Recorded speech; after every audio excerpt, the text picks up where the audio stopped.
የኢትዮጵያ ንግድ ባንክና የኢትዮጵያ ምርት ገበያ ባለስልጣን በሲቢ በጄ ዲጂታል የብድርና ቁጠባ አገልግሎት በጋራ መስራት የሚያስችላቸውን የማግባቢያ ሰነድ ተፈራረሙ።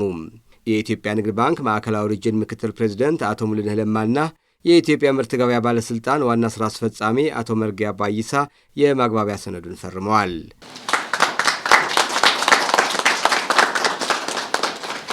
በስምምነት ስነ ስርዓቱ ላይ አቶ ሙሉነህ ለማ እንዳሉት የኢትዮጵያ ንግድ ባንክና የኢትዮጵያ ምርት ገበያ ባለስልጣን ለረጅም ዓመታት የቆየ ስትራቴጂካዊ አጋርነት አላቸው።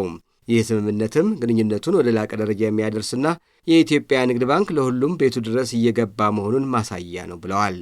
ኢትዮጵያ ንግድ ባንክ ለብዙ ጊዜ ብድር የሚሰጠው ለጥቂት ሰዎች ግለሰቦችን ብቻ ሳይሆን ለትልልቅ የመንግስት ፕሮጀክቶች ብቻ ነበር ታጥሮ የቆየው።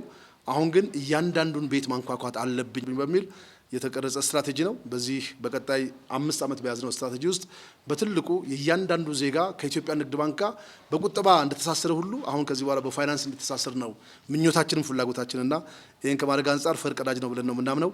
የኢትዮጵያ ምርት ገበያ ባለስልጣን ዋና ስራ አስፈጻሚ አቶ መርጊያ ባይሳ በበኩላቸው ባለስልጣኑ ከተመሰረተበት ጊዜ አንስቶ የኢትዮጵያ ንግድ ባንክን ዋና አጋሩ አድርጎ ሲሰራ መቆየቱን ጠቅሰው አዲሱ ስምምነትም ሰራተኞች ከደሞዝ ባለፈ የብድር ታሪካቸውን ከፍ የሚያደርጉበት እድል የሚፈጥርላቸው መሆኑን ገልጸዋል።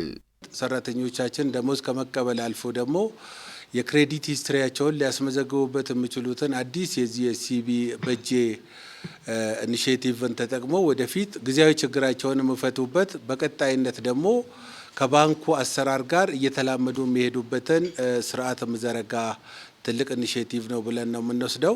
ስምምነቱ የኢትዮጵያ ምርት ገበያ ሰራተኞች ደመወዛቸውን በሲቢ ብር ሲቀበሉ ወርሃዊ ደመወዛቸውን ታሳቢ በማድረግ ከ1 ወር እስከ 1 ዓመት ተመላሽ የሚደረግ ከ500 እስከ 150 ሺህ ብር ያለምንም ዋስትና በሲቢ ብር ፕላስ መተግበሪያ አማካኝነት ብድር እንዲሁም የቁጠባ አገልግሎት ማግኘት የሚያስችላቸው ነው።